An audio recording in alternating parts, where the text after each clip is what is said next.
one of my intentions with my work is to help women understand more about men. You know, this is one of the big questions you and I get all the time.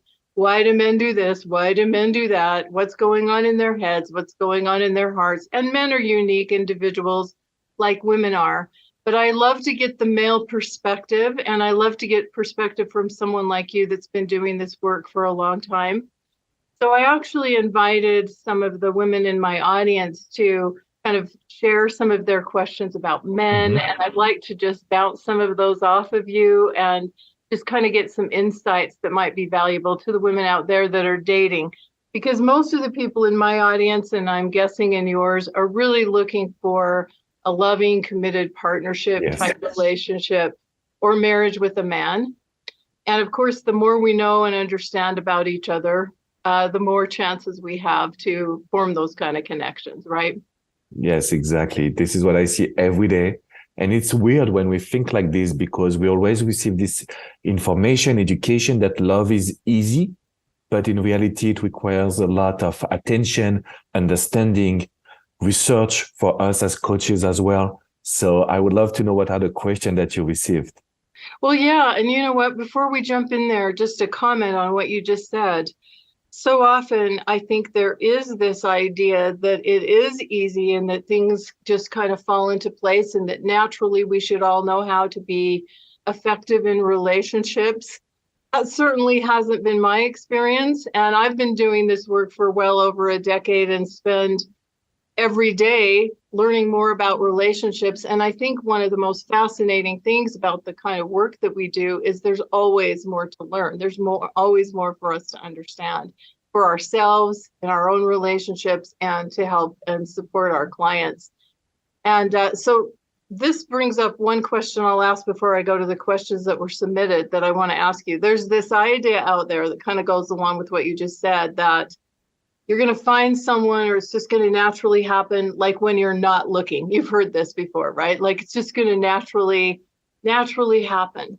Well, that seems to me that it happens for some people, but more often than not, it's when they're at least putting themselves in situations where they could meet someone. Like maybe they didn't go out thinking, I'm going to meet someone today, but they're at least out there in the world. They're probably not just staying at home on the couch, hoping it's the pizza guy or the UPS guy, right? That's going to come to the door. What's your perceptions about that?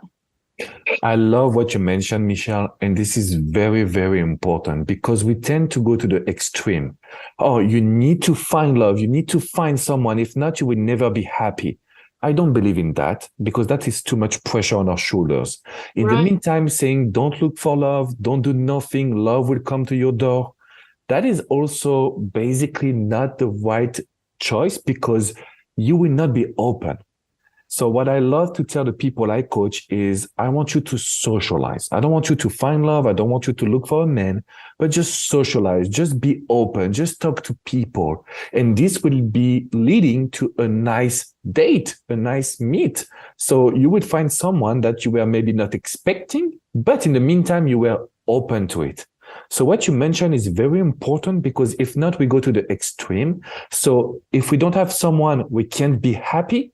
And so we become codependent, we become needy, we lack of self-confidence, or to the opposite, do nothing and love will come to you, which for me doesn't give you also the ability to meet many people.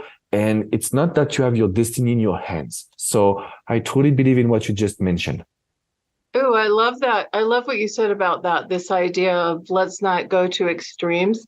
And another nuance to what you just said that I think is so important, Alex, is this piece about like not jumping so many steps ahead, just thinking of meeting new people and socializing and interacting and having positive interactions and experiences with people rather than always having in the mind, you know, is he the person? Is he the one? Could he be this person? Because that sometimes puts so much pressure on us in our minds. And I think women in particular have a tendency to try to jump so many steps ahead. So they can't really enjoy just being in the moment and just appreciating an interaction sometimes for what it is. Mm-hmm. Yes. I don't know if you have feel the same and see the same. But when I coach a woman, because I coach sometimes men as well, Yeah. I realize that women, first of all, they want to protect themselves. So they will be laid back in a sense. They would meet this guy, they will maybe date him, but they will not go 100% in the relationship until a moment where they decide that, okay, maybe he's the one, I need to give more. And they go one step ahead all the time. So they will be fully themselves in the relationship. They will pouring their time in the relationship, but they come from kind of being a challenge, but at least like staying in a position that I want to see what this guy would provide to me, to I give everything. And so I'm like a couple of steps ahead, doing a lot, maybe a little bit too much. So that's what I see every day. And I wanted to know if you see that this as well in your practice. Yes, yes. I think that's very, very true. I think women have a tendency sometimes to overgive, overfunction, especially when they kind of meet someone that they think could have that potential. So like you're saying, they may start out being a little bit of a challenge and kind of like, let's kind of wait and see, which we both recommend. It's good to kind of see whether the guy's putting some energy and effort and intention into it before she goes all in, to sometimes shifting into this overgiving or overfunctioning mode, which oftentimes has the opposite effect of what a woman is hoping for. Rather than bringing a man closer, it has a tendency to kind of demotivate him or de-incentivize him, or he might even start losing interest because she's doing all the work. She's the one that's moving things forward, or at least energetically, that's what it's feeling like. And I don't know from a man's perspective whether he logically thinks about that or if it's more of an energetic thing, but I've definitely noticed that as a phenomenon. What do you think? Does he actually think about that, or is it more just an energetic, feels different?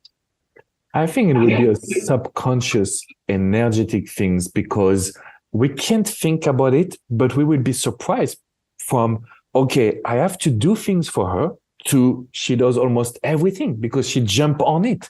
And so that's when they will start to pull away, which we should be able to match the energy. So there is some narcissists, there is some toxic men that would do it consciously, that would play women. And that's very sad. And in the meantime, there is men that just don't know how to navigate, how to behave. And I'm not sure that they are doing it consciously. I think it's more the energetic situation. Mm-hmm.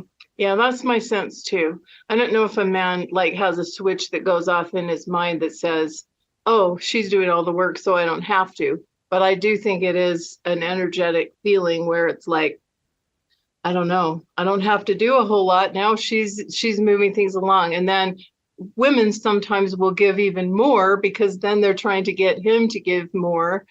And then that, again, tends to have the opposite effect of what she's looking for. And it becomes a pattern.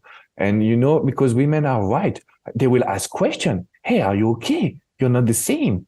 Do you want to be distant? Do you want me to text less? And men will not give the answer. They will never tell you what to do. So we enter into this pattern of welcome to relationship. That's why we exist. It's like, sometimes it's crazy, insane, but it's fun. It's a lot of fun. And I love what we do because we help people also navigate through these new experiences. I've coached a woman just in France. She's 77 years old. And the first thing she told me is something that you hear, I'm sure, Michelle. I never thought that I would call a love coach. I never thought I would watch your videos, but I lost my husband. And so I need to find someone else. And that's what she wanted to learn again, how to date, how to navigate through this time. And it's something that I love what we do, basically. I do too, because I believe that love is timeless and I believe that it's evergreen. And I too have worked with a lot of women, more mature women, 60s, 70s, even 80s, that are looking for love. And I think a lot of people never thought that they would reach out to or want to engage with like someone like you or I. But for many of us, myself included, relationships didn't fall into place naturally, didn't just naturally work out for me. There was a lot that I had to learn in order to be able to attract and invite in a healthy relationship with my husband. I've now been married for 16 years, but I was single into my 40s because I was struggling. I had a hard time kind of navigating this whole world of relationships. And I think a lot of us that do this work find our way into the work through, at least in part, our own challenges and struggles, right? That's true. That's true. We all struggle, even coaches, even in our wedding, in our marriage, we struggle like everyone else. It's just a matter of how can we find a solution to keep the happiness inside the relationship, inside our personal life as well. Mm-hmm.